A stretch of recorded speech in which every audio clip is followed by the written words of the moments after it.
안녕하세요. 네, 이번 챕터에서는 냉대기후와 한대기후 그리고 이곳에 존재하는 빙하가 만들어낸 여러 가지 지형들에 대해서 학습해 보도록 하겠습니다. 자, 먼저 냉대기후는 알파벳 D, 한대기후는 알파벳 E로 표현이 되는데요. 우리가 여태까지 알아봤듯이 케펜의 기후 구분에서는 1차적으로 먼저 기온 조건을 가지고 구분을 하고, 그 다음에 두 번째 2차적으로는 강수량의 조건을 가지고 기후 구분을 한다고 말씀을 드렸었죠. 네, 먼저 냉대기후의 기온 조건을 알아보게 되면 우리 항상 두 개 줄 긋고 시작하지 않습니까? 18도선 마이너스 3도선을 긋고 최하늘 평균 기온이 18도를 넘어가면 A 열대기후고요. 그 다음에 마이너스 3도씨에서 18도씨 사이에 최하늘 평균이 있게 되면 C 온대기후가 됐었습니다. 자, 이제 냉대기후는 그 아래 마이너스 3도씨 미만으로 최하늘 평균 기온이 내려가게 되면 이제 D가 됩니다. 그리고 최나늘 평균 기온은 10도씨 이상이 돼야 된대요. 그래서 이 D기후는 어느 정도 이제 연교차가 벌어지기 시작하는 그런 기후구나 라는 것을 이제 우리가 딱 느끼고 들어가면 되겠죠. 자, 두 번째로 강수 조건에서는 건조기후와는 다르게 강수량이 증발량보다 더 많습니다. 기본적으로 습윤한 기후고요. 이제 우리가 눈여겨봐야 될 것은 가장 중요한, 자, 강수 조건, 우리가 습윤한지 안 습윤한지를 나누는 그 강수 기준선이 20mm다 라고 하는 걸 기억해 두시면 되겠습니다. 자, 다음은 한대기후인데요. 우리 지구상에서 가장 고위도 지역에 있는 기후라고 보시면 돼요. 고위도 지역이면서 완전 대륙 한가운데에서 나타나는 그런 기후다라고 보시면 됩니다. 극한의 기후이기 때문에 나무가 자랄 수 없어요. 무수목 기후고요. 건조 기후와 더불어서 여기는 최하늘 평균 기온 마이너스 3도씨 미만이면서 가장 따뜻한 달의 기온이 10도씨 미만입니다. 굉장히 춥다는 것을 우리가 체감할 수가 있죠. 그리고 이곳의 이제 강수 조건은 여기는 건조 기후와 반대로 이 기후 구분을 할 때 강수량이 전혀 고려되지 않아요. 건조 기후는 강수량만 가지고 우리가 기후 구분을 했었잖아요. 근데 한대 기후는 반대로 기온만 가지고 구분을 합니다. 왜냐하면 이제 강수량이 적은 편이긴 하지만 증발량이 좀 매우 적어가지고 건조하지가 않아요. 둘 다 적기는 한데 강수량이 조금 더 많다. 이렇게 기억을 해두시면 될 것 같습니다. 자, 냉대기후와 한대기후가 분포하는 지역들을 한번 색칠을 해봤어요. 상대적으로 냉대기후가 조금 더 저위도 지역에 위치해 있는 것을 볼 수가 있고요. 그리고 맨 위쪽으로 가서 툰드라 기후가 나타나고 그 다음에 빙설 기후가 나타나는 걸 보실 수가 있습니다. 자, 냉대 습윤 기후에 대해서 먼저 알아볼게요. 먼저 D 온도선을 먼저 그어봐야겠죠. 자, 마이너스 3도씨 선, 그 다음에 18도씨 선이 지금 안 나와 있는데 아래로 내려가서 선생님이 넣지 않았나 봐요. 그래서 마이너스 3도씨 선, 18도씨 선을 넣어가지고 최하늘 평균 기온이 마이너스 3도씨 미만으로 내려갈 때, 자, 이제 우리가 D기후, 냉대기후라고 얘기를 하고요. 최나널 평균 기온은 10도씨 이상으로 올라가서 어느 정도의 연교차가 확보가 돼야 됩니다. 자, 그럼 여기서 우리가 D, 냉대기후라는 것을 알 수가 있고요. 1차적으로. 자, 2차적으로는 20mm 기준선을 그어서 강수량 기준선을 그어서 모든 달이 지금 20mm를 다 넘고 있어요. 그러니까 습윤한 기후이기 때문에 뒤에 F를 붙여주게 되겠죠. 그래서 이것은 DF, 냉대 습윤 기후가 되는구나 라는 것을 판별하시면 되겠습니다. 자, 다음은 냉대 겨울 건조 기후예요. 자, 마찬가지로 10도씨 선, 마이너스 3도씨 선, 원래 18도씨 선도 있는데 여기는 냉대이기 때문에 생략했습니다. 자, 최하늘 평균 기온이 마이너스 3도씨보다 아래고요. 그 다음에 최나널 평균 기온이 10도씨 이상입니다. 자, 그런데 강수 기준선 20mm 선을 그어봤을 때 겨울에 해당하는 계절의 강수량이 매우 건조한 것을 볼 수 있어요. 그래서 이것은 윈터 드라이, 겨울 건조죠. 냉대 겨울 건조 기후, DW 기후가 되는구나 라는 것을 판별할 수가 있겠죠. 자, 냉대기후는 이렇게 분포를 합니다. 근데 우리가 지도를 보다 보니까 이상한 점이 있어요. 북반구에서는 굉장히 냉대기후가 많이 광범위하게 나타나는데 남반구 지역에는 냉대기후가 거의 없습니다. 여기 칠레에만 조금 있어요. 그 이유가 무엇이냐 하면, 자, 남반구는 고위도 지역에 육지가 많이 없습니다. 남극 대륙을 제외하면요, 거의 육지가 없기 때문에 일부 지역에서는 나타나지만 북반구에 비해서 냉대 기후가 거의 나타나지 않는다라고 하는 점을 기억해 두세요. 자, 냉대 기후의 식생 특징에 대해서 알아보게 되면요, 여기가 이제 저위도에 가깝고 여기가 고위도에 가까운 지역이라고 해보겠습니다. 자, 저위도로 갈수록 기후가 온난해지잖아요. 온난한 지역에서는 주로 화렵수림이 많이 자라요. 낙엽 화렵수림이. 그런데 고위도로 갈수록 어떤 이 식물도 열에너지의 방출을 방지하기 위해서 잎사귀가 굉장히 마치 바늘처럼 작아지게 됩니다. 그래서 냉대 기후에서 상대적으로 저위도에 가까운 지역은요, 화렵수와 침엽수의 혼합림이 나타나게 돼요. 이렇게 막 섞여서 나타나는 거죠. 근데 여기서 더 고위도 쪽으로 올라가게 되면 기후가 한랭해지니까 대부분의 나무가 다 침엽수가 되는, 예, 그런 식생 분포 특징을 보여주고 있습니다. 자, 침엽수림을 이루는 나무들은요, 좀 연한 성질을 가지고 있어서 종이를 만들 때의 원료로 많이 사용된다고 합니다. 그래서 펄프라고 부르거든요.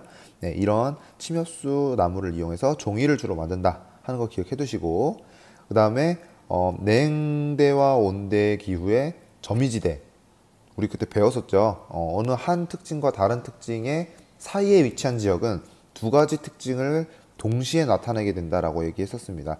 그런 냉온대의 점이지대에서는 침엽수림과 화렵수림이 함께 나타나는 혼합림의 형태를 띠게 된다라는 것을 꼭 기억해 두시기 바랍니다. 자, 냉대기후의 토양 특징은요, 포드졸토라고 하는 회백색의 토양이 나타나요. 자, 왜 그러냐면 우리가 열대에서 배웠던 라테라이트, 적색토라든지 온대기후에서 살펴봤던 그 낙엽이 썩어서 만들어지는 갈색 삼림토라고 말씀드렸죠. 자, 이 친구들과 다른 점은 뭐냐면요, 기후가 한랭해서 박테리아 활동이 거의 일어나지 않아요. 그래서 이런 것들이 거의 썩지 않고 유기산 물질이 그대로 아래로 스며들어 가지고 쌓이게 되는 그런 특징을 보인다고 보시면 되겠습니다.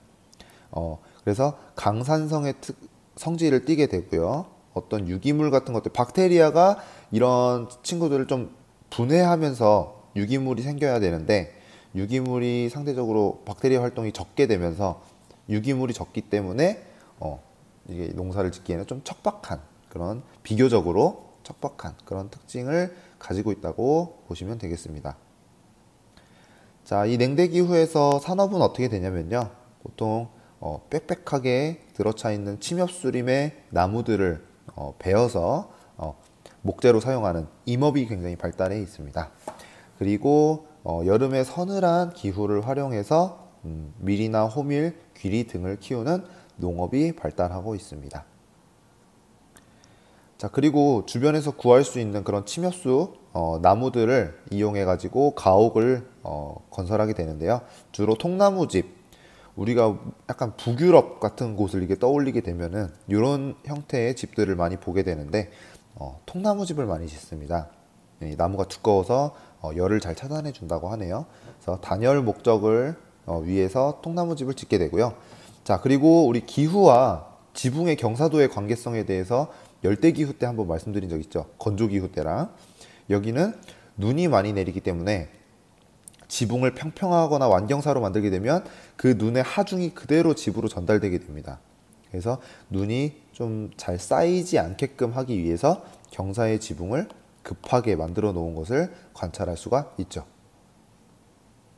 자, 냉대기후 정리해 보도록 하겠습니다. 여기는 두 가지밖에 없어요. 자, 어떤 친구가 이제 이런 의문점을 품을 수가 있어요. 선생님만 품었던 건지는 모르겠는데, 선생님 왜 DS 기후는 없나요? DW 기후만 있고. 자, 이 S라는 것은 여름에 건조해야 되는 기후죠. 자, 왜 그러냐면 그런 여름에 건조한 기후는요, 보통 아열대 고압대의 영향을 받는 경우가 많아요. 근데 이 아열대 고압대가 거의 위도 30도선, 좀 약간 저위도 지역에 위치해 있다 보니까 이런 냉대기후가 나타나는 고위도 지역까지는 올라오지 않는 거죠. 우리 북해기선까지 올라왔다가 다시 내려간다고 그랬잖아요, 열대수렴대가. 그러니까 이 냉대기후가 나타나는 뭐 고위도 지역까지는 아열대 고압대가 같이 올라오지 못하는 겁니다. 그래서 DS 기후가 없는 거예요. 참고로 말씀드렸습니다. 자, 최하늘 평균 기온 마이너스 3도씨 미만, 그 다음에 최난월 평균 기온이 10도씨 이상이 되어야 된다. 그래서 이 기후까지가 나무들이 자랄 수 있는 수목 분포의 한계선을 이룬다라고 보시면 됩니다. D 기후를 넘어서서 E 기후로 가게 되면 그때부터는 나무들이 자랄 수가 없는 겁니다. 자, 기후는 냉대 습윤 기후와 냉대 겨울 건조 기후로 나뉘고요. 특히 냉대 겨울 건조 기후 같은 경우에는 계절풍의 영향을 받기 때문에 여름에는 굉장히 고온다습하고 겨울에는 한랭 건조하죠. 그래서 연교차가 최대라고 하는 그런 특징이 나타나고 있습니다. 우리나라의 북부지방, 뭐 중부지방까지도 포함이 될 수 있는데 일부 우리나라에서 서울 북쪽으로는 대부분 다 냉대 겨울 건조 기후다 이렇게 생각하시면 돼요. 네. 자, 분포는 주로 북반구의 고緯도 지역이라고 보시면 되겠고요. 식생은 말씀드렸던 것처럼 침엽수림이 북쪽에는 많이 나타난다. 북부라고 하기엔 좀 그렇고 이제 왜냐하면 남반구에는 냉대 기후가 거의 나타나지 않으니까요. 거의 북반구 기준으로 말씀을 드리는 겁니다. 북부에는 침엽수림이 주로 나타납니다. 이것을 우리는 타이가라고 부를 거예요.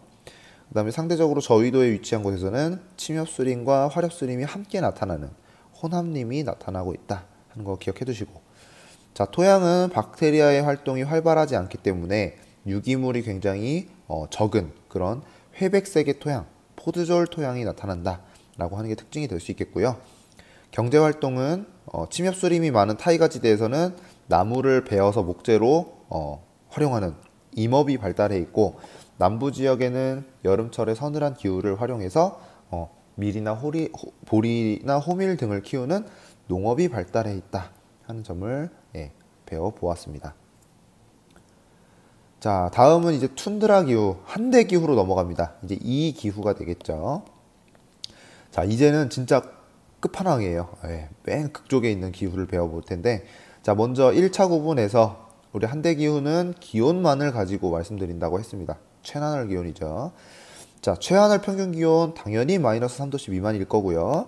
가장 따뜻한 달의 기온이 10도씨 미만일 경우에는 한대 기후다라고 이제 부르게 됩니다. 그 중에서도요, 0도씨에서 10도씨 사이에 최난월 평균 기온이 분포하게 되면 우리는 그것을 툰드라 기후라고 부르게 됩니다. 이 툰드라 기후는 뒤이어 나오게 될 빙설 기후보다는 그래도 저위도예요. 그래서 약간 따뜻하다라고 보시면 됩니다. 그래서 여름철에는 여기 보시면 물은 0도씨부터 얼잖아요. 그죠? 그러니까 여름철에는 약간 땅이 녹아요. 그래서 동결과 얼는 것과 녹는 것이 계속 반복되는 것이 특징입니다.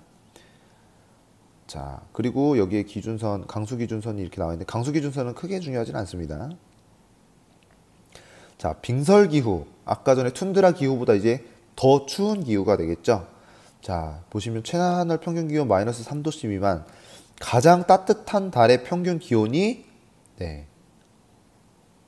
0도씨 미만이 됩니다. 자, 0도씨 미만. 최난월 평균 기온이 1월인데, 최난월이 1월인데 여기조차도 0도씨 미만. 그러니까 1년 내내 얼어있다라고 보시면 될 것 같습니다. 네.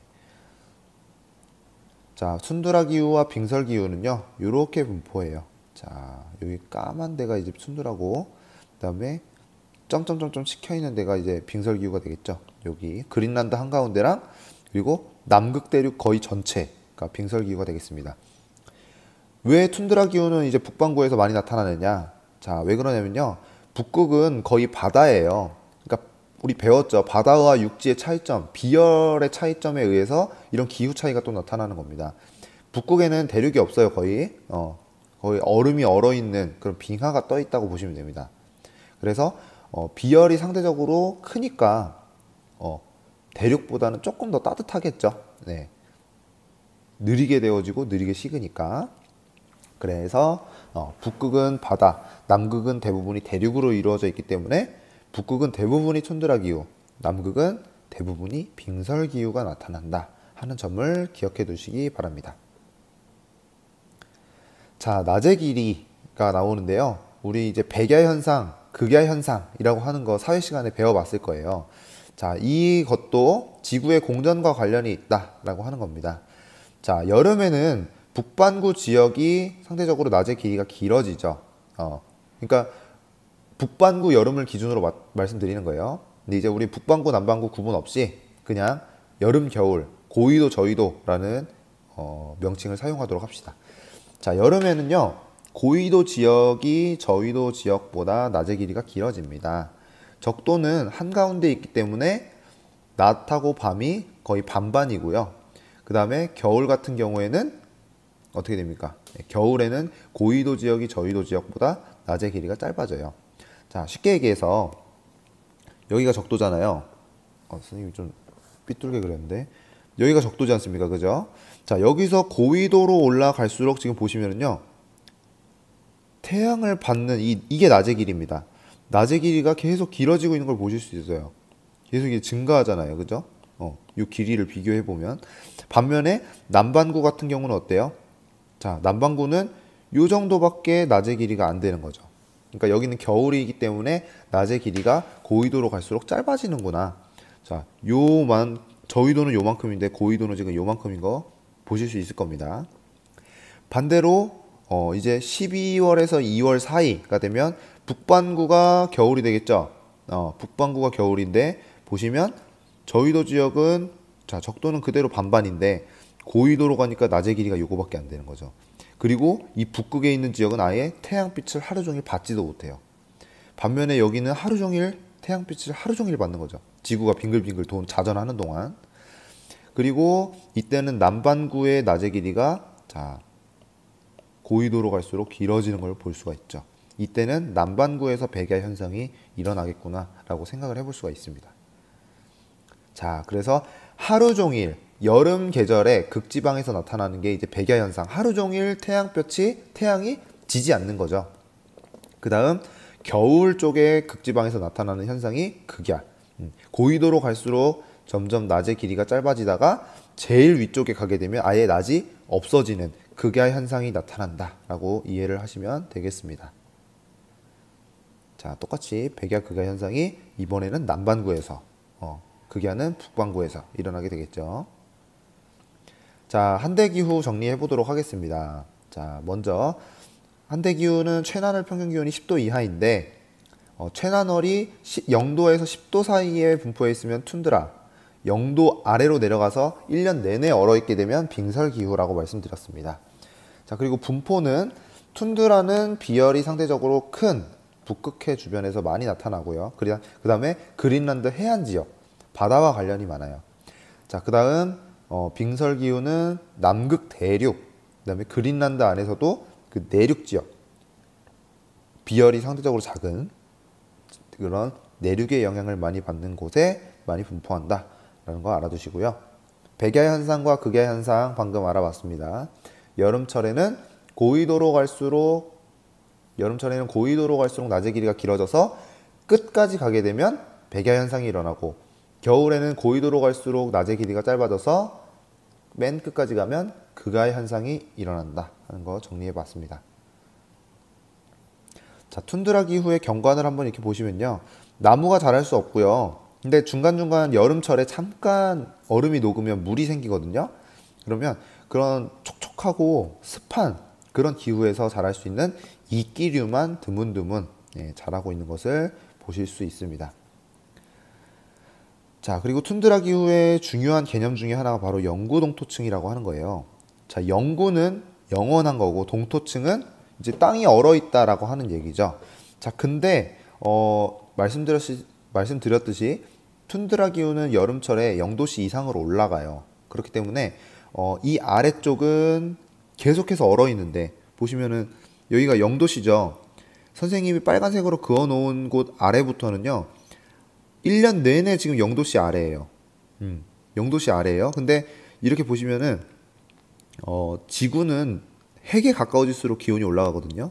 그래서 이렇게 조금 올라가고 있는 걸 보실 수 있는데, 영구동토층 여기 기준선까지는 다 지금 0도씨 이하입니다. 다 얼어 있다고 보시면 돼요. 그게 영구동토층이고, 이 위쪽 빨간색 기준선 위쪽을 보시면은, 자, 여름철에는 막 3도씨까지도 올라가고, 겨울철에는 여기가 이제 제일 춥겠죠. 왜냐면 땅속으로 들어갈수록 따뜻해지니까. 엄청나게 추운 이 매서운 겨울 추위를 받아들이는 표면층은 마이너스 4도까지 내려간 걸 보실 수 있습니다. 즉 뭐냐? 여기는 겨울철에는 꽝꽝 얼고 여름철에는 녹아가지고 축축한 얼었다 녹았다를 반복하게 되는 그런 활동층이라고 우리가 생각을 해볼 수가 있는 거죠. 활동층이라고 하는 이유는 이제 다 녹게 되면 질퍽질퍽 하잖아요. 그래서 실제로 이제 땅이 막 이렇게 흘러내리기도 하고 막 그런 여러 가지 현상들이 벌어집니다. 하지만 영구동토층은 꽝꽝 얼어있기 때문에 움직일 일이 거의 없겠죠. 그래서 영구동토층이란 어느 정도 아래로 내려가면 여름이든 겨울이든 항상 얼어있는 토양층을 우리가 이야기하는 겁니다.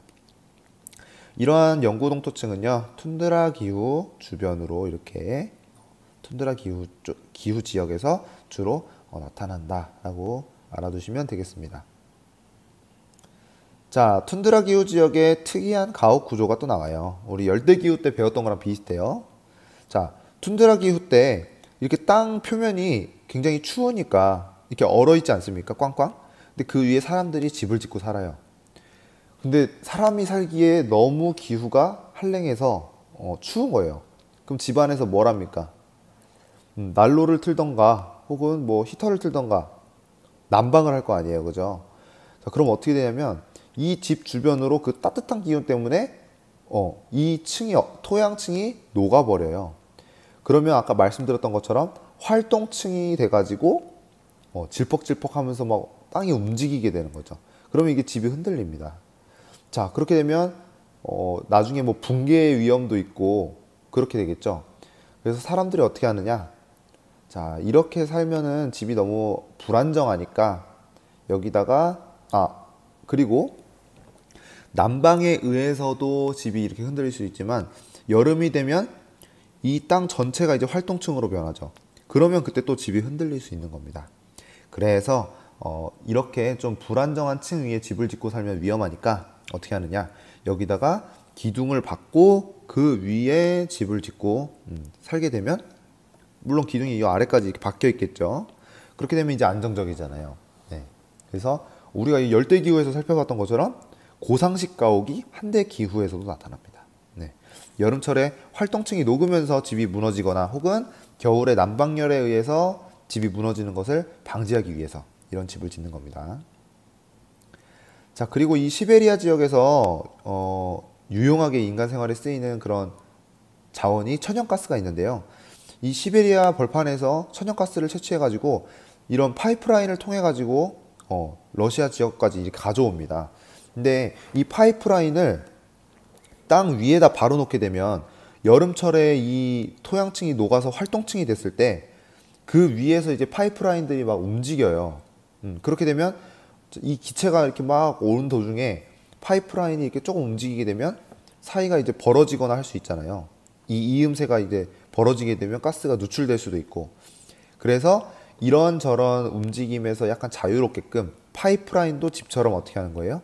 약간 지상에서 띄워가지고 이런 식으로 운영을 하는 경우도 있다고 합니다. 혹은 오른쪽 그림에 나와 있는 것처럼요. 이제 자갈이나 흙 같은 걸로 그 사이를 메워줘서 어떤 이 움직임 같은 것들을 방지하기 위해서 여기다가 이렇게 어떻게 한 겁니까? 보호대를 만든 거죠. 이 안쪽에 있는 땅은 크게 움직이지 않게끔 이제 땅에 매립하는 그런 경우도 있다고 합니다. 자, 그리고 이것도 마찬가지로 임시가옥, 이동식 가옥들이 있대요. 근데 이거는 뭐 게르나 혹은 그런 것들처럼 뭐 동물을 데리고 다니면서 계속 이제 이동식하는 그런 이동식 가옥이 아니라 원래 집은 따로 있고 이제 낚시를 나가거나 혹은 바다 표범 사냥을 나갔을 때 잠깐 거기서 짓고 이제 휴식을 취하는 그런 집이라고 해요. 그래서 알래스카에서 이제 원주민들이 임시 가옥으로 쓰는 이런 집을 얼음집을 이글루라고 합니다. 자, 그 다음에 이곳은 눈이 항상 덮여 있기 때문에 자동차라든지 어떤 자전거 이런 것들이 다닐 수가 없겠죠. 그래서 이곳은 개썰매가 주요 이동 수단이 되고요. 그 다음에 술록을 많이 유목을 합니다. 근데 술록 같은 경우에는 이끼를 먹고 살거든요. 그래서 여름 툰드라는 이제 여름철에 잠깐 눈이 녹았을 때 그 물웅덩이 근처에 이끼가 이렇게 자란다고 했잖아요. 그래서 이 친구들도 그런 술록의 먹이가 될 수 있는 이끼를 찾아서 계속해서 이동하면서 유목을 하는 그런 경제 활동을 보여주고 있다고 합니다. 자, 그리고 이런 술록을 데리고 돌아다니면서 유목하는 사람들이 짓고 사는 집을 이제 이동식 가옥 춤이라고 부른다고 하네요. 자, 그리고 이 한대기후가 요즘 들어서 또 각광을 받고 있는 이슈가 뭐냐면 북극 항로라고 하는 거예요. 자, 원래 지금은 한국에서 유럽까지 갈 때 이렇게 아래쪽에 있는 항로를 쭉 따라서 굉장히 멀리 돌아가거든요. 근데 북극해는 선생님이 말씀드렸듯이 여긴 대륙이 없다 그랬죠. 예, 여기는 다 얼음으로 덮여 있을 뿐입니다. 근데 지구온난화로 여기 북극해를 덮고 있던 빙하가 녹으면서 이 위쪽으로도 배가 오갈 수 있는 항로가 생기게 됐어요. 그리고 쇠빙선이라고 하는 기술이 발달돼 가지고 빙하가 있어도 배가 그것을 부수고 지나가는 그런 기술이 발달이 됐습니다. 그래서 현재 이용하고 있는 항로보다 약 5,000km가 더 절약되는 그런 유용한 항로로 이 툰드라 기후 지역이 이용이 될 수가 있는 것이죠. 자, 툰드라 기후 정리해 보도록 하겠습니다. 식생 특징은 잠깐 찾아오는 그 여름철에 얼음이 녹게 되면 이끼와 짧은 풀들이 자라고요. 술록을 유목하거나 사냥을 하거나 혹은 물고기를 잡으면서 경제 활동을 하고 있습니다. 그 다음 영구동토층이 땅 속에 있고 그 위에 계절에 따라서 녹았다 얼었다를 반복하는 활동층이 있다고 했습니다. 그리고 그 위에 집을 짓고 살게 되면 불안정하기 때문에 안정되게 생활을 영위할 수 있는 고상식 가옥을 설치해서 거주하고 있다라고 하는 사실 같이 알아봤습니다. 자, 이제는 제일 추운 기후입니다. 예, 빙설 기후죠. 여기는 그야말로 이제 가장 추운 그런 곳이고요. 그렇기 때문에 어떤 이 추운 곳에 서식하는 되게 귀엽죠. 네, 이런 동물들이 서식하고 있고요. 그리고 너무 춥기 때문에 이제까지 사람의 손길이 거의 닿지 않은 곳이에요. 그래서 이곳에서는 뭘 하냐면 어떤 지구의 기후 변화 사항이 그대로 간직되어 있는 곳이기도 하거든요. 그래서 각 나라들은 이 남극의 과학기지를 이제 파견해서 거기서 여러 가지 뭐 지구의 형성 과정이라든지 지질의 역사 이런 것들을 탐구하는 그런 사업을 하고 있기도 합니다. 우리나라는 지금 남극에 총 2개의 과학기지를 두고 있어요. 원래는 세종과학기지가 있었는데 얼마 전에 장보고 과학기지까지 2개를 지어서 운영하고 있다고 합니다. 자, 이게 장보고 기지의 모습입니다. 자, 빙설기후는요, 너무 추워서 인간이 거주하기에 불리합니다.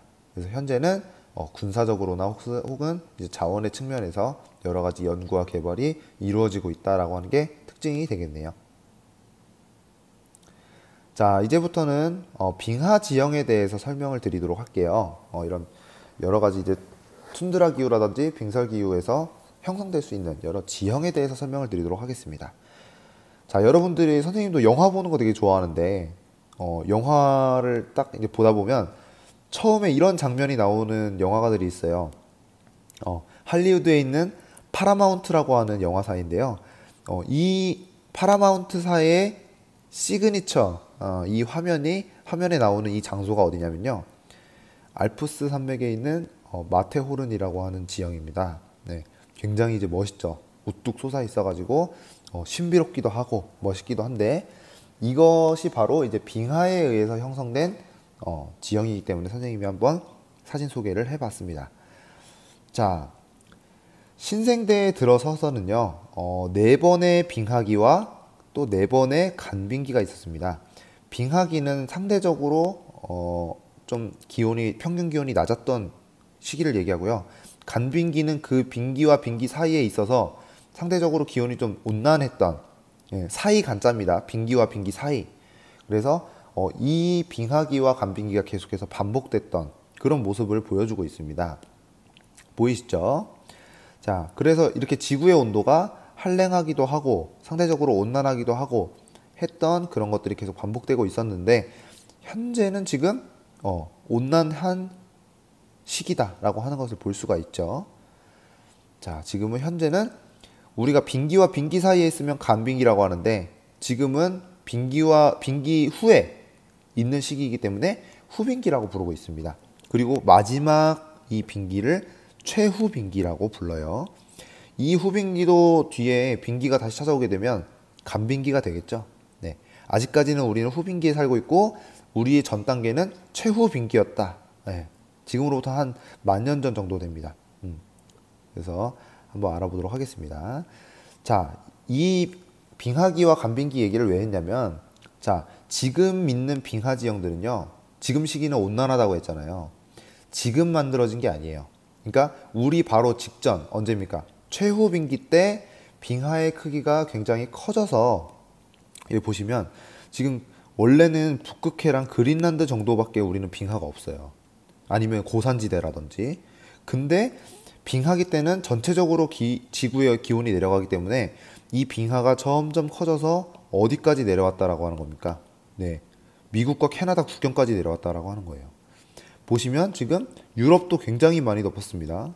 네, 그리고 이 아시아 대륙 여기도 지금 우리나라가 여기에 있는데 거의 뭐 어디까지 내려왔냐면 블라디보스톡 요 지점까지도 이렇게 내려온 거죠. 네. 자, 그만큼 빙하의 어떤 세력이 굉장히 커졌을 시기에 만들어진 빙하 지형이 지금 남아있는 것을 우리가 보고 있는 겁니다. 무슨 말인지 아시겠죠? 지금 만들어진 게 아니다라고 하는 것을 말씀드리는 겁니다.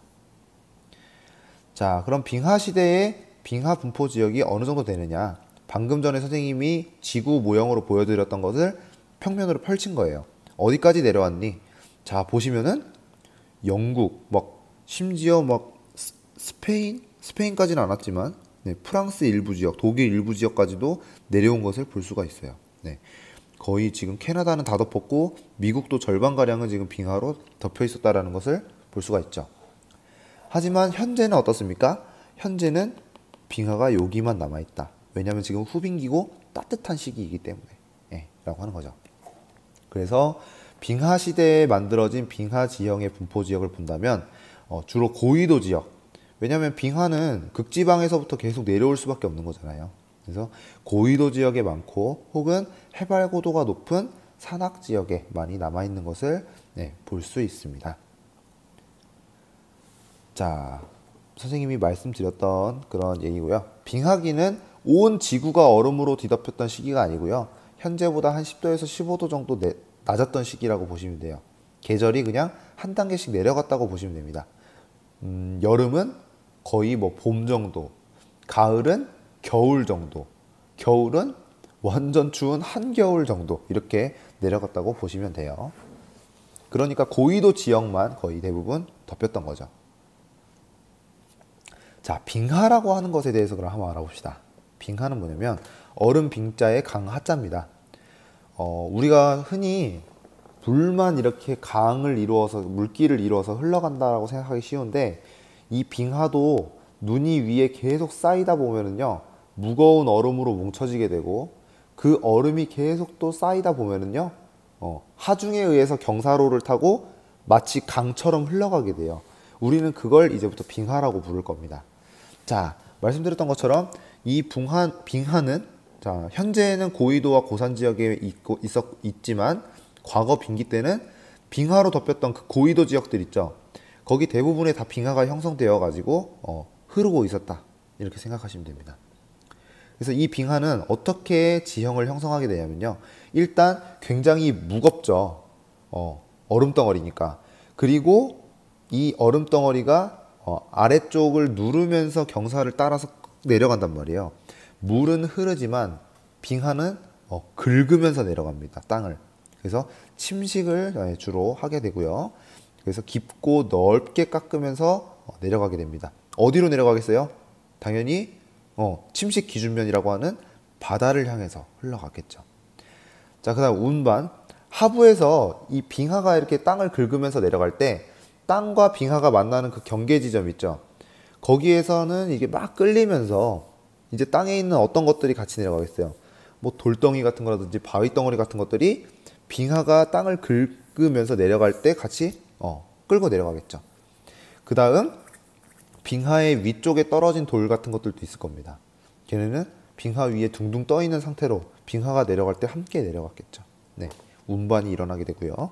자, 마지막 빙하가 거의 끝나는 지점, 꼭 바다가 아니라도 이제 따뜻해지는 기후 지역까지 내려가게 되면 빙하가 슬슬 이제 약해질 거 아닙니까?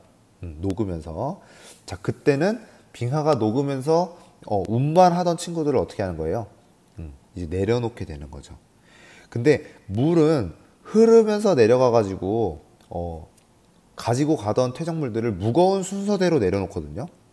그래서 하구에 가면은 제일 그 크기와 무게가 가벼운 진흙 점토가 쌓여서 만들어진 갯벌이 있잖아요. 근데 이 빙하는 그런 게 없어요. 흐르는 게 아니기 때문에 그냥 가다가 멈추게 되면 그 즉시 가지고 있던 친구들을 다 같이 내려놓습니다.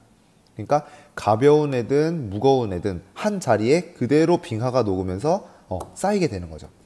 그래서 퇴적작용을 한다라고 보시면 되겠습니다. 물과 마찬가지로 빙하도 침식, 운반, 퇴적을 다 한다. 이렇게 알아두시면 되겠죠.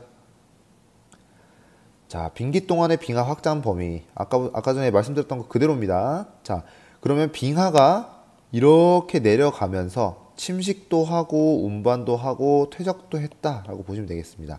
거의 침식은 이 정도에서 많이 일어났겠고 퇴적은 어디서 많이 일어났겠어요? 이제 거의 빙하가 끝나는 지점 요런 데서 많이 일어났겠지. 빙하의 퇴적 작용은.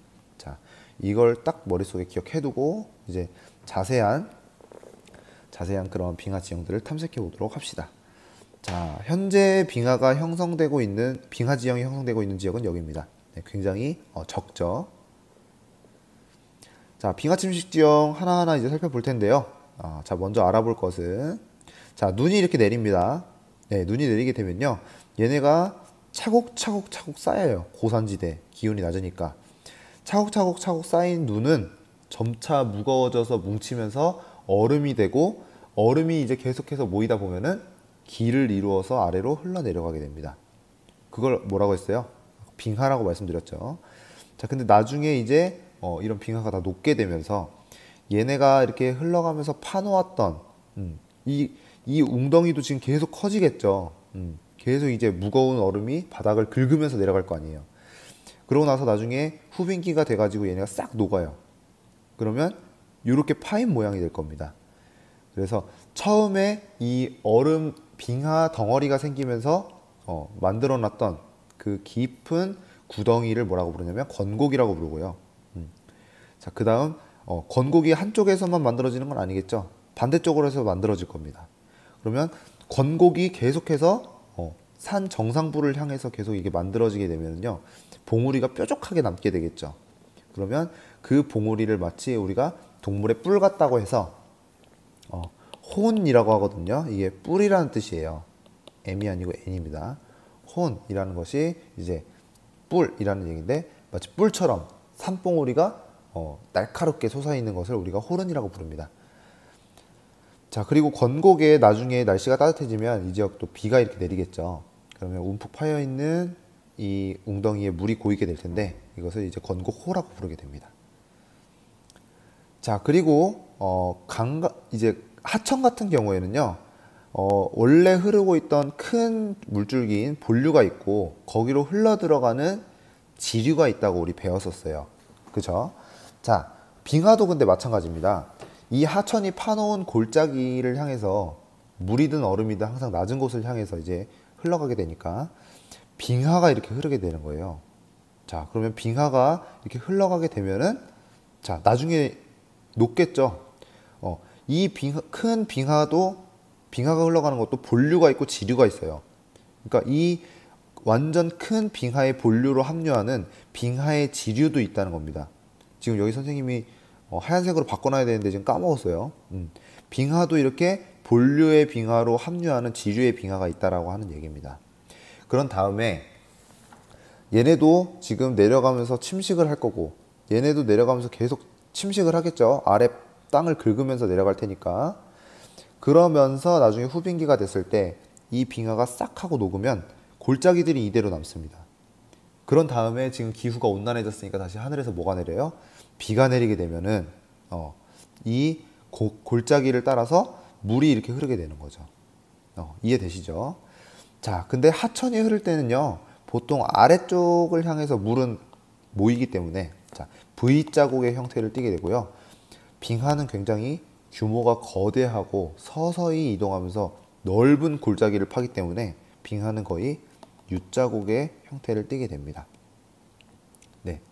자, 그래서 이 U자국, 본류에 파놓은 U자국으로 흘러들어가는 또 작은 U자국들을 뭐라고 부르냐면 현곡이라고 불러요. 우리가 이제 뭐 그 교수형, 죄송합니다. 이 얘기는 하지 않을게요.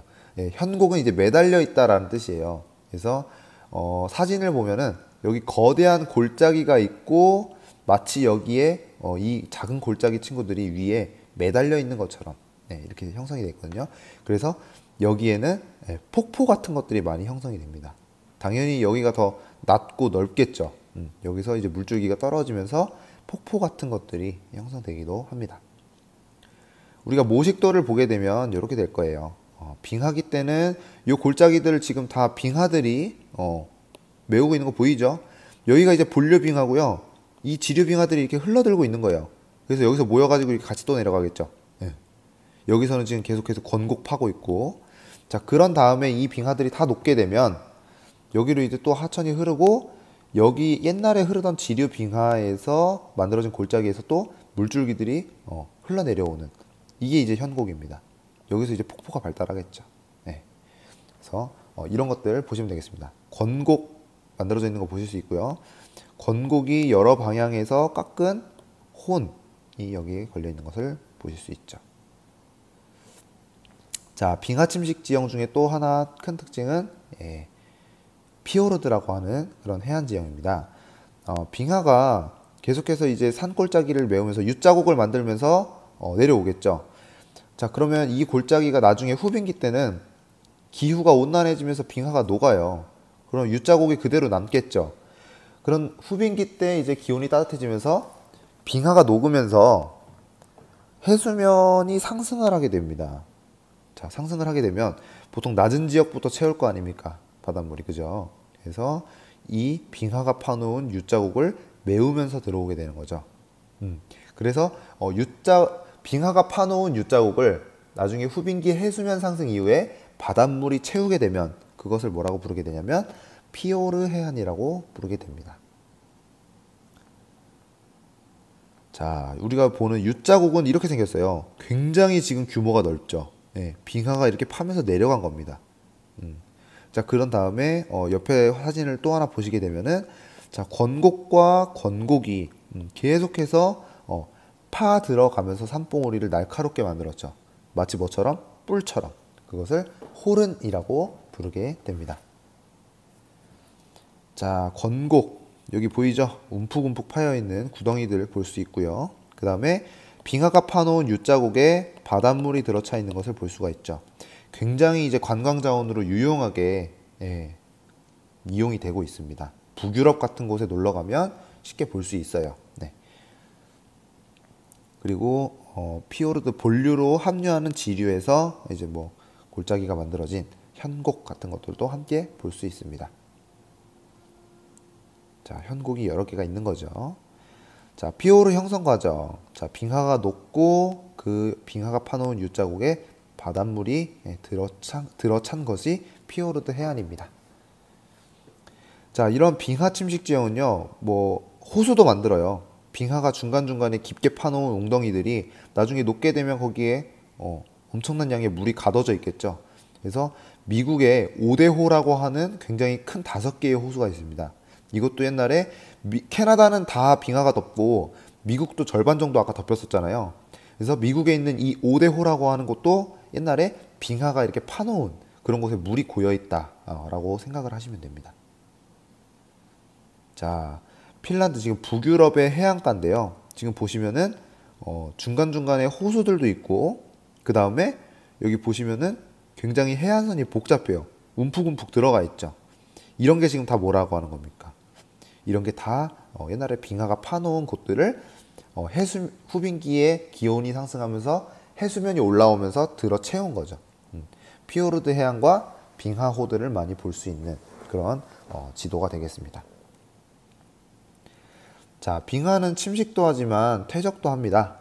빙하의 세력이 약해지기 시작하는 그 빙하의 말단부에서 이런 퇴적이 많이 일어나겠죠. 자, 빙하가 이렇게 바닥에 있는 퇴적물들을 가지고 쭉 이동을 합니다. 그러다가요, 이 친구들을 계속해서 밀면서 끝부분까지 계속 밀고 가요. 그러다가 이 빙하가 기온이 올라가게 되면서 세력이 약해지면 녹으면서 이렇게 고위도 쪽으로 후퇴하겠죠. 그러면 여기 끝에 남겨놨던 애들은 이제 더 이상 밀어주는 애가 없으니까 그냥 그 자리에 다 쌓이는 거예요. 이런 것을 뭐라고 하냐면 빙퇴석, 영어로는 모레인이라고 부르게 됩니다. 자, 그리고 빙하에서 이렇게 떨어져 나온 녹으면서 얼음 덩어리들이 떨어져 나오겠죠. 그리고 나서 이 빙하 덩어리가 녹으면서 만들어지는 빙하호가 생길 수가 있겠고요. 자, 그리고 빙하가 이런 퇴적물들을 가지고 오면서 땅의 모양이 이렇게 평평하면 괜찮은데 중간중간에 뭐 바위 덩어리 같은 게 있을 수도 있고 뭐 걸리는 게 있는 거예요. 그러면 그 걸림돌이 있는 턱 부분에는 얘네가 가져오던 퇴적물들이 이제 쭉 그 턱에 걸리면서 남아있을 수 있겠죠. 네. 그래서 이 턱에 걸려가지고 빙하가 이렇게 끌고 오던 퇴적물들이 그 턱에 걸려서 쌓여있는 그런 지형을 우리는 드럼린이라고 합니다. 우리 여러분 책상 위에 지우개똥 알죠? 지우개똥. 지우개똥을 손바닥으로 쭉 민다고 생각해 보세요. 근데 책상에 뭔가 이렇게 움푹 조그맣게 볼록 튀어나온 부분이 있었던 거야. 그러면 선생님 손과 대부분의 지우개똥들은 앞으로 갈 텐데 그 볼록 튀어나온 부분은 어떻게 돼요? 거기는 지우개똥이 부서지면서 쭉 하고 그 턱 부근으로 남아있겠죠. 그런 지형이 바로 드럼린이라고 생각을 하시면 됩니다. 빙하 퇴적 지형에 대해서 알아봤고요. 빙하 퇴적 지형의 모식도를 보시면 이제 다음과 같습니다. 여기서 이제 빙하가 전진하면서 쭉 이제 밀면서 퇴적물을 쌓아놓는 그 평야 지형을 통틀어서 이제 빙력토 평원이라고 이야기를 하는 거고요. 그다음에 후퇴하는 빙하, 지금 날씨가 따뜻해져가지고 점점점 이제 뒤쪽으로 녹아서 후퇴하고 있는 겁니다. 그다음 이 에스커라고 하는 것은 빙하가 녹으면서 흘러나온 이 물이 또 물길을 이뤄요. 근데 우리 이제 범람원 지형 배울 때 배웠던 내용 떠올려 보면 이 물이 계속해서 이제 양쪽으로 범람을 한단 말이에요. 그러면서 이 물길 자체도 또 어떤 퇴적물들을 가지고 이동을 하겠죠. 근데 얘네가 범람하면서 그 주위에다가 마치 진짜 범람원처럼 이렇게 뚝을 쌓아놓게 되는데 이제 뭐 사실상 얘기해 보면 이제 자연재방 같은 거죠. 네. 그런 가지고 내려오던 퇴적물들을 그 하천 양안에다가 퇴적을 해놓게 되는데 마치 뚝처럼 그것을 우리는 에스커라는 이름으로 이제 이야기를 하게 되겠습니다. 자, 실제로 이제 보면 에스커는 이렇게 마치 이제 뚝처럼 하천 물길을 따라서 양쪽으로 제방처럼 쌓여 있는 걸 볼 수가 있고요. 네. 그 다음에 여기 어떤 턱에 걸려 가지고 빙하가 가지고 내려오던 퇴적물들을 쭉 쌓아놓은 길게 얘가 이제 드럼린이 되겠습니다. 네. 그리고 이게 빙하가 최종적으로 마지막까지 퇴적물을 가지고 전진했던 마지막 끝까지 밀어놓고 자기는 뒤로 빠졌던 그런 부분을 지금 사진을 찍어 놓은 겁니다. 요게 모레인이 되겠죠. 자, 하천은 이렇게 물길이 퇴적물들을 가지고 내려가다가 무거운 친구들부터 차례대로 이렇게 내려놓기 때문에 진짜 막 물의 속도가 빠른 곳은요 큰 친구들끼리 쌓여 있고 물의 속도가 느린 곳에서는 작은 친구들끼리 쌓여 있어요. 그걸 이제 분급이라고 하는데 이 빙하는 그런 거 없이 그냥 싹 다 밀고 내려가다가 한 곳에 쌓아놓고 자기는 뒤로 물러납니다. 그렇기 때문에 분급이 굉장히 불량하고 하천은 분급이 양호하다라고 하는 특징을 정리해 두시면 좋을 것 같아요. 자, 분급이 다 불량하다. 여기도 보시면은 작은 애들이랑 자갈들이랑 막 섞여 있는 걸 볼 수가 있죠. 자, 이 모레인이라고 하는 것은 빙하가 어디까지 전진했느냐라고 하는 것의 증거가 될 수 있겠죠.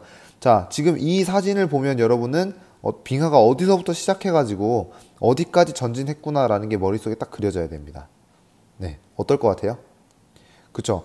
이 골짜기를 따라서 지금 U자국을 파면서 여기까지 이 퇴적물들을 가지고 왔다가 날씨가 따뜻해지면서 서서히 녹으면서 이렇게 후퇴했을 거다라고 우리가 짐작을 해볼 수가 있겠죠.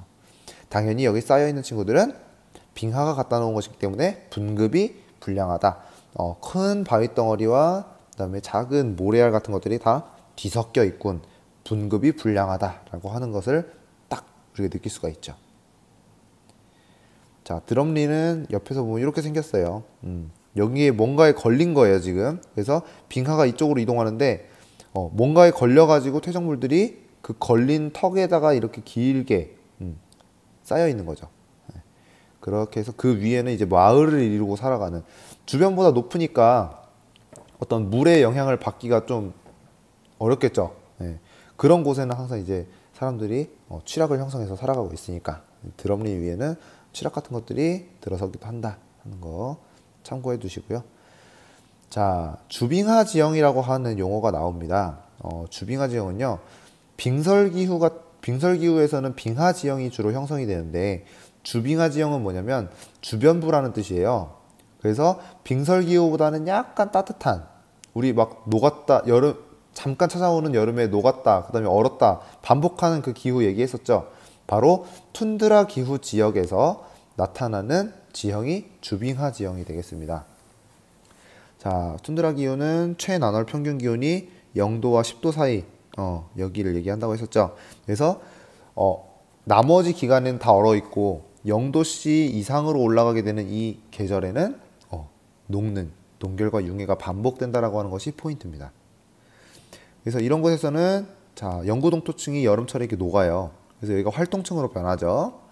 이 활동층에서 만들어지는 지형들이 대부분입니다. 어떤 것들이 있냐면 구조토라고 하는 게 있어요. 약간 막 환공포증 있는 친구들은 좀 힘들 수도 있겠는데, 자, 이상한 뭐 기하학적인 패턴의 모습을 보입니다. 그냥 있어야 될 흙, 토양이 뭐 이런 기하학적인 패턴을 보이면서 모양을 형성하고 있는 걸 보실 수가 있는데, 이런 것들을 구조토라고 보이고요. 이런 구조토는 어떻게 만들어지냐면 이 땅이 녹았다 얼었다를 계속 반복하면서 이 경사를 따라 가지고 큰 물질들은 지금 이 구덩이의 약간 바깥쪽에 내려가서 쌓이고, 작은 친구들은 그대로 남아있게 되는 거예요. 그러면서 이 자갈들이 이 둔덕을 이렇게 둘러싸고 마치 뭐 동그라미 모양이나 혹은 뭐 다각형의 모양을 형성하게 되는 것이 구조토라고 보시면 되겠습니다. 그래서 구조토는 이렇게 생겼고요. 자, 그 다음에 경사 가진 곳에서는 얼어있던 땅이 녹으면서 약간의 유동성을 가지게 됩니다. 이 척척한 점토 같다고 생각을 하시면 됩니다. 그러면 이 점토가 평지에서는 가만히 있을 텐데 경사 가진 땅에서는 아래로 이렇게 약간씩 조금씩 흘러내리겠죠. 그리고 얼었다 녹았다를 반복하게 되면서 이 땅이 들어 올려졌다가 다시 푹 경사면으로 내려앉고, 다시 올라갔다가 경사면으로 푹 내려앉고 하면서 계속해서 이제 아래쪽으로 이동하게 되는 그런 현상이 일어날 수 있어요. 우리는 이제 그 현상을 바로 솔리플럭션이라고 부르게 될 겁니다. 자, 그 다음에 북극지방과 남극대륙을 비교한 특징을 정리해 보도록 할게요. 자, 북극지방은 말씀드렸던 것처럼 항공교통의 요지이기도 합니다. 그래서 비행기가 지구 표면을 따라서 그냥 계속 예를 들어서 여기에서 여기를 가려고 그래요. 지구 적도를 따라서 이동하는 게 빠르겠습니까? 아니면 극지방을 지나서 이렇게 가는 게 빠르겠습니까? 요건 약간 예시가 적절하지 않은 것 같네요. 여기와 만약에 지구 반대편에 있는 어떤 지점을 연결했다고 생각을 해보면 이렇게 가는 것보다 위에 이렇게 넘어가가지고 한 번에 가버리는 것이 더 거리가 작을 거예요. 그렇기 때문에 항공기들이 이제 북극지방을 많이 지나가지고 운행을 하기도 합니다. 그 다음에 지구온난화로 빙하가 많이 녹으면서 북극 항로의 이용이 활발해지고 있고, 또 그곳에 묻혀있는 여러 가지 무궁무진한 자원을 개발하려는 그런 시도들이 함께 이루어지고 있습니다. 자, 그 다음 남극대륙은 남극조약에 의해서 어느 나라도 이 땅을 가질 수 없게끔 이제 조약을 맺어놨고요. 그래서 각국에서는 이제 과학적으로 어떤 연구를 하기 위한 그런 과학 기지들을 운영하고 있다는 것이 특징이 되겠습니다. 자, 여기까지 해서 우리는 기후 파트를 마무리할 거예요. 그래서 이 세상의 모든 기후가 알파벳 몇 가지로 이제 표현된다라고 하는 점이 좀 되게 신기하지 않나요? 경이롭기도 하면서. 그래서 앞으로 여러분들이 이런 문제를 좀 많이 풀어보게 될 텐데, 어떤 그 수치라든지 알파벳 이런 것들에 겁먹지 마시고, 선생님처럼 괜히 막 지레 겁먹고 나중까지 미루지 마시고, 쉽게 쉽게 설명해 드린 거 계속 반복하면서 하다 보면 이렇게 지구가 마치 뭐 내 손 안에 들어와 있는 것 같은 그런 재밌는 기분을 아마 여러분도 느끼실 수 있을 거라고 생각합니다. 자, 켈펜의 기호급은 이렇게 되고요. 선생님이 앞에 표로도 표시해 놨고, 그다음에 여러분들이 기억하기 쉽도록 표를 한 번 더 가져와 봤어요. 이것을 이제 일시정지 하시고 옮겨 적으실 분들은 적으셔도 될 것 같아요. 자, 이렇게 해서 기후 단원을 마무리해 보도록 하겠습니다. 수고하셨습니다. 자, 기후의 마지막인 냉한대 기후에 대해서 정리해 보도록 하겠습니다. 냉대 기후의 특징은 최하늘 평균 기온이 이제 영하 3도씨 미만 선으로 내려왔죠. 영하 3도씨 이제 아래로 내려갔고요. 최하늘 평균 기온이 10도씨 이상으로 형성되어 있어서 연교차가 크다라는 것을 알 수가 있습니다. 두 번째로는 식생 특징으로는 추원 지역이기 때문에 식물들도 열 손실을 최소화하기 위해서 잎사귀를 작게 하거든요. 침엽수림이 많이 분포해 있고요. 그 다음에 토양 형성 작용이 그렇게 활발하지 않아요. 미생물의 활동도 미약하고, 그래서 회백색의 토양, 포드졸이라고 부르는 그런 토양이 발달해 있다 하는 점을 알아봤습니다. 냉대 기후를 세부적으로 구분하게 되면 냉대 습윤 기후와 겨울 건조 기후로 나뉘게 되는데요. 여기서 이제 2차 부분 들어가는 거죠. 우리가 하는 것처럼. 자, 냉대 기후는 D기후잖아요. 고緯도로 올라갈수록 강수 기준선은 더 낮아진다고 했습니다. 아까 C기후 30mm까지 알아봤죠. 네, D기후는 바로 이제 20mm가 기준이 되게 돼요. 그래서 습윤하다는 얘기는 모든 달이 어떻다? 네, 강수 기준인 모든 달이 강수 기준인 강수량 20mm보다 많게 될 경우, 이것을 이제 냉대 기후라고 하죠. 자, 습윤하다라는 말은 독일어로 이제 F 기후를 쓴다고 말씀을 드렸습니다. 자, 그 다음에 냉대 겨울 건조는 마찬가지로 겨울철이 건조한 거니까요. 겨울철의 강수량이 뭐보다 낮으면 20mm 미만이게 될 경우에는 겨울 건조, 그러니까 윈터 드라이이기 때문에 우리는 W 기후를 쓰게 되겠죠. 네, 이렇게 구분을 좀 해놓을 수가 있을 것 같습니다. 마지막 한대 기후까지 정리를 같이 해볼게요. 자, 한대 기후 같은 경우에는 건조 기후는 강수량만 봤잖아요. 한대 기후는 기온만 봅니다. 그래서 가장 따뜻한 달의 기온이 10도씨 미만일 경우에는 한대 기후가 되고요. 그 다음에 여기는 식생이 자랄 수 없는 무수목 기후다라고 하는 특징이 있게 되겠죠. 자, 여기는 이제 최나절 평균 기온이 어디에 분포하고 있느냐에 따라서 툰드라 기후와 빙설 기후로 나뉘는데요. 툰드라 기후가 상대적으로 조금 더 온난합니다. 최나절 평균 기온이 가장 따뜻한 달의 평균 기온이 0도에서 10도씨 사이일 경우에 툰드라 기후가 되고요. 여기는 이제 연중 땅에 얼어있는 영구동토층과 그리고 짧은 여름이 찾아와요. 툰드라 기후 같은 경우에는 그때 따뜻해지는 그 지표면 쪽만 살짝 얼었던 게 녹거든요. 그러면서 이제 진흙처럼 질퍽질퍽해지면서 움직이게 되는데 그 층을 이제 활동층이라고 부릅니다. 자, 그리고 중간중간에 이제 얼음이 녹으면서 호수가 생길 거 아니에요. 그 호수 주변에서 자라는 이끼류 같은 것들이 서식하고 있다 하는 특징이 되겠습니다. 나무는 못 자라지만 이제 이런 이끼류 같은 애들은 자랄 수가 있는 거죠. 자, 그 다음에 빙설 기후는 이제 지구상 최후의 기후죠. 가장 추운 기후. 자, 최나절 가장 따뜻할 때의 기온이 0도씨 이하입니다. 연중 계속 얼어있다. 빙하 같은 것들로 이렇게 생각을 하시면 될 것 같습니다. 자, 그러면 이런 추운 기후에서 만들어지는 빙하가 만들어 놓은 지형이 어떤 것들이 있나를 알아볼 텐데, 자, 이 빙하 지형은 빙하가 만드는 것이기 때문에 지금 이제 빙하 기후가 나타나는, 그 빙설 기후가 나타나는 지역에서도 만들어지고 있기는 한데요. 우리 이제 지구상으로 봤을 때 과거에 전체적으로 온도가 하강했을 때가 있었거든요. 그때는 빙하의 분포 지역이 훨씬 더 넓었어요. 근데 지금은 후빙기이기 때문에 기온이 상승해서 그 빙하가 극지방 쪽으로 후퇴했겠죠, 녹아서. 네. 근데 그때 과거 빙하기 때 빙하로 덮여 있었던 중고緯도 지역엔 고도가 높아지면 기온이 낮아지니까 그 고산 지역에서 만들어졌던 그 빙하가 만들어 놓은 지형들을 우리 통틀어서 빙하 지형이라고 합니다. 지금 기후 하에서도 만들어지고 있지만 과거 빙하기 때 만들어 놓은 지형들도 함께 배운다 하는 점 꼭 기억해 두시고요.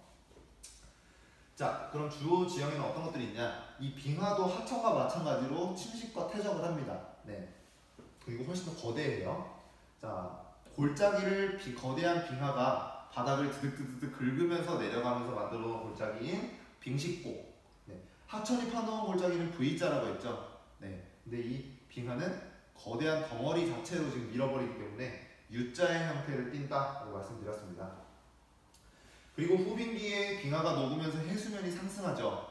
그 상승한 바닷물이 U자국을 메우게 되면 우리는 그것을 피오르 해안이라고 불렀고요. 그 다음 빙하가 계속해서 이제 쌓이게 되면서 어느 정도 무거워진 빙하가 산을 이렇게 움푹 파내리면서 내려가게 되면서 생기는 그 구덩이를 우리가 건곡이라고 불렀고요.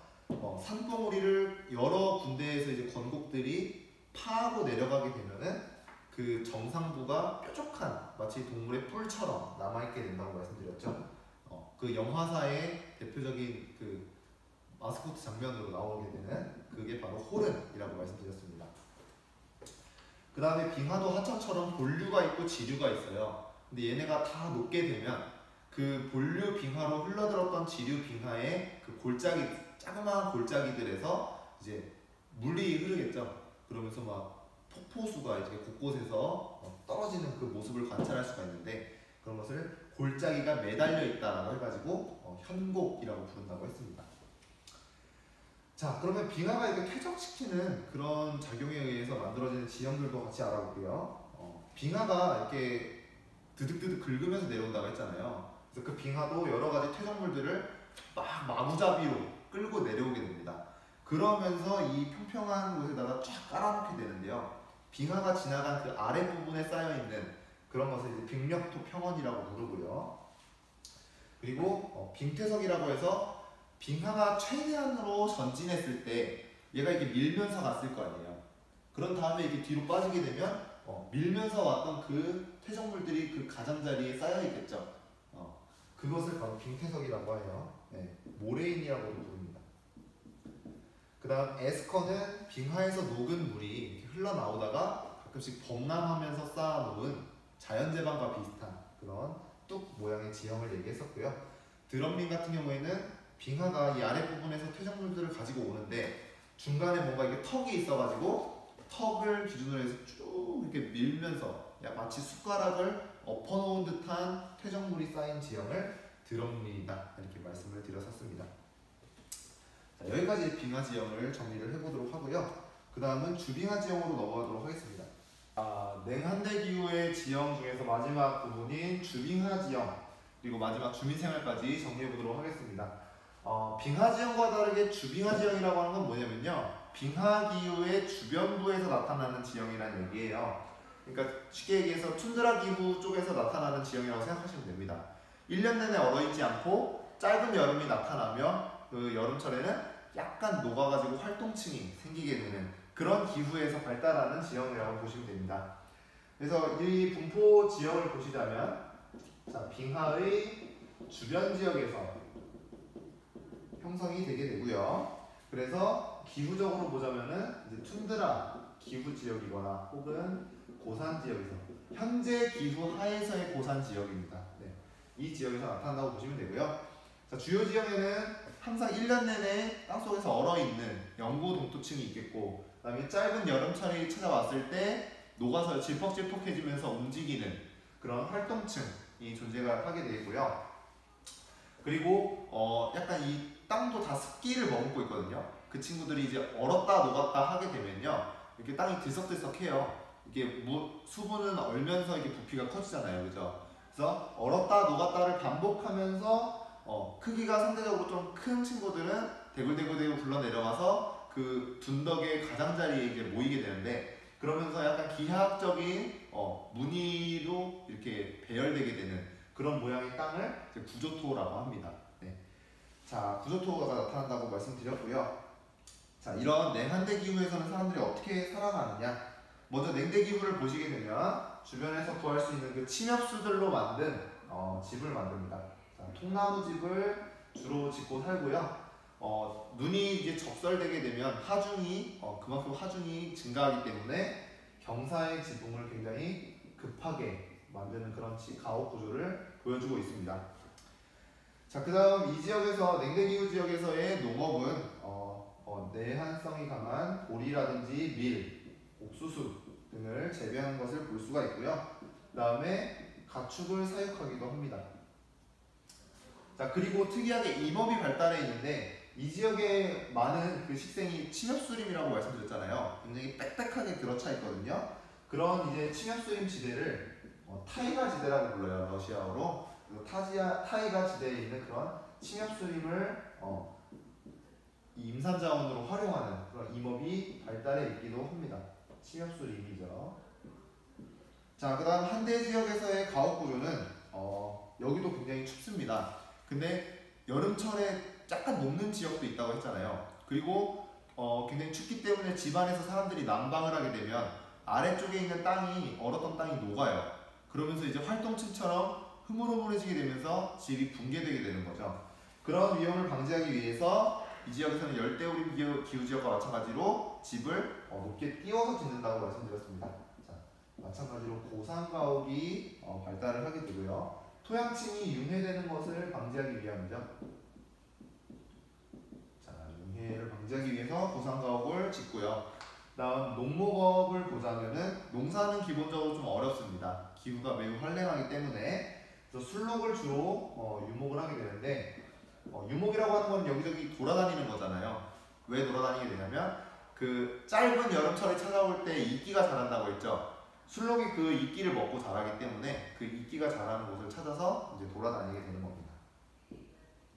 그 다음 더 추운 빙설기후 지역으로 가게 되면요, 보통은 이제 물범 같은 것들을 사냥해서 이제 먹거나 혹은 고기잡이를 통해서 사람들이 경제활동을 영위하게 되는 그런 모습들을 관찰할 수가 있습니다. 여기까지 해서 냉한대 기후를 정리해 보도록 하겠습니다.